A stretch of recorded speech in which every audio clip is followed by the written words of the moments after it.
Audio 2। Book का नाम विवाहित जीवन का अलौकिक आनंद।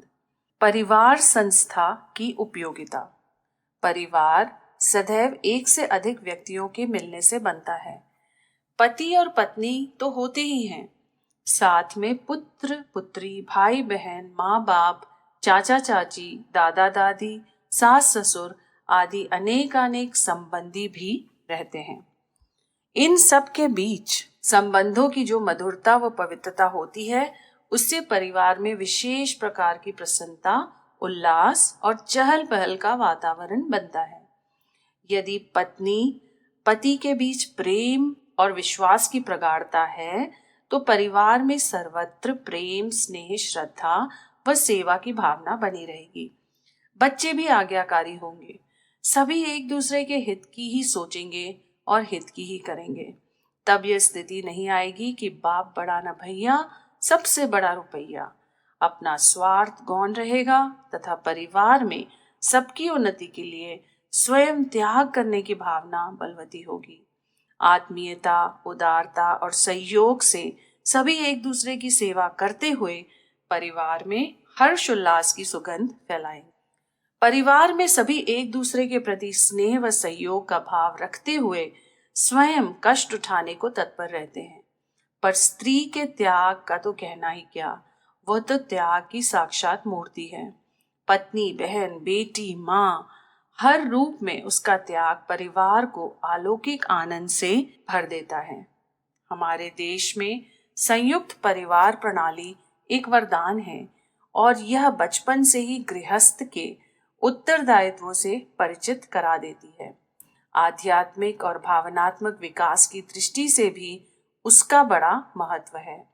माता पिता की सेवा, भाई बहनों की सहायता, कुटुंबियों की समस्याएं अपनी समझने और उन्हें सुलझाने में संलग्न रहकर व्यक्ति अपनी स्वार्थपरता को घटाता और उदारता को बढ़ाता है। केवल अपनी देह और पत्नी तक की बात सोचने वाला चढ़ती उम्र में कुछ सुविधाएं भले ही पाले, पर शेष जीवन में उसे अपनी इस संकीर्णता का दंड भुगतना पड़ता है। हारी, बीमारी, असमर्थता, दुर्घटना, लड़ाई झगड़ा आदि अवसरों पर संयुक्त परिवार की उपयोगिता पता चलती है, जब अन्य सभी अपने अपने ढंग से सहायता करके बोझ हल्का करते हैं। संयुक्त परिवार प्रणाली में ही यह संभव है कि अयोग्य, असमर्थ, पागल, दुर्गुणी सभी खप जाते। अकेले होते तो उन्हें भीख मांगना व जीवित रहना भी कठिन पड़ता। नववधु परिवार का केंद्र बिंदु होती है और सभी उससे कुछ ना कुछ आशाएं और अपेक्षाएं रखते हैं। यह उसकी व्यवहार कुशलता पर निर्भर करता है कि वह किस प्रकार परिवार में सबकी प्रसन्नता, हर्ष, उल्लास व माधुर्य को बनाए रखती है। परस्पर सौजन्य, स्नेह, सम्मान, सहयोग, शिष्टाचार की भावना बनी रहे तो कभी भी असंतोष या मनोमालिन्य उत्पन्न नहीं होती। परिवार का हर सदस्य अपने कर्तव्यों और अधिकारों का उचित रूप से पालन करे। यह ना हो कि कुछ लोग बड़प्पन के नाम पर मौज करते रहें व छोटों को कोल्हू के बैल के समान रात दिन खटना पड़े। इसी से परिवारों का विखंडन होता है। जैसे समुद्र व नदियों का आपसी संबंध होता है, उसी प्रकार परिवार का भी संचालन होना चाहिए।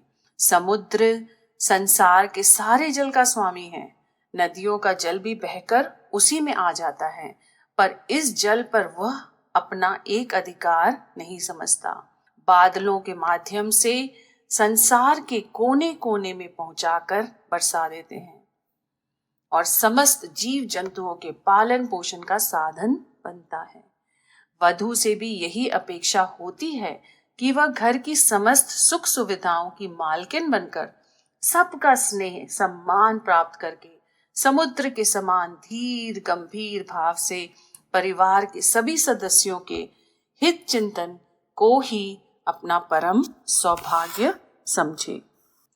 ऋग्वेद में वधू से अपेक्षा की गई है कि वह पति गृह में पहुंचकर सास, ससुर, ननद तथा देवर की सम्राज्ञी बन जाए। सम्राज्ञी स्वशुरे भव समरागी श्वश्रवा भव ततानद्री समरागी भव समरागी अधिदेव्यशु। पर क्या यह करना इतना आसान है? पति गृह में जाकर सब पर एक समरागी के समान शासन कर सके, क्या यह कहने भर से हो जाएगा? इसके लिए उसे कितना त्याग करना पड़ता है। विवाह के बाद वह अपना सब कुछ त्याग कर पति के घर में आती है। माता पिता, भाई बहन, परिवार सब पीछे रह जाता है।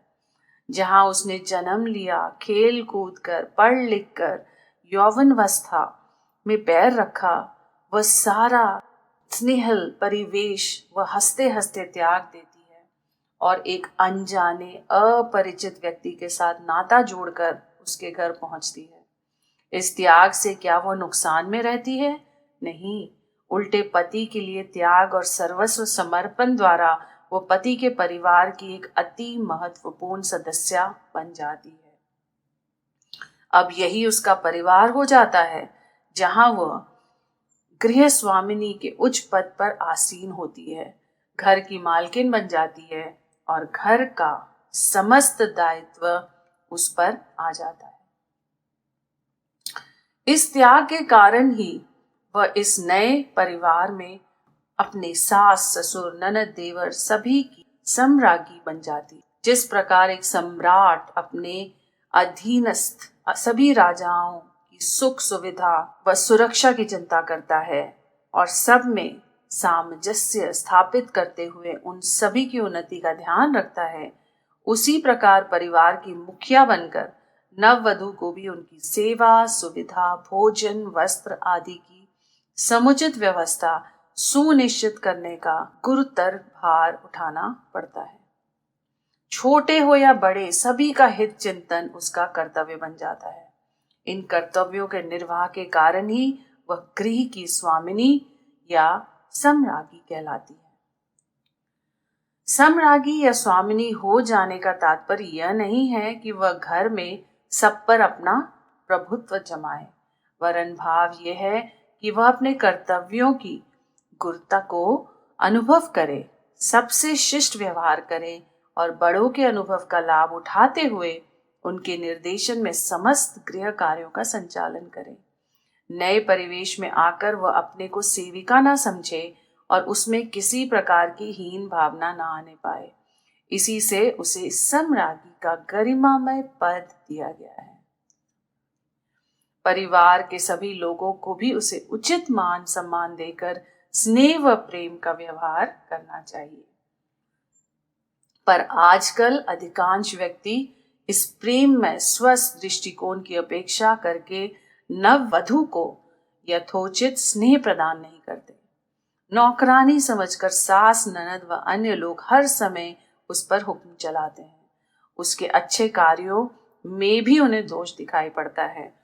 यदि सास ससुर पुत्र वधू को अपनी बेटी के समान समझे और वधू भी अपने माता पिता से बढ़कर माने, तभी बात बन सकती।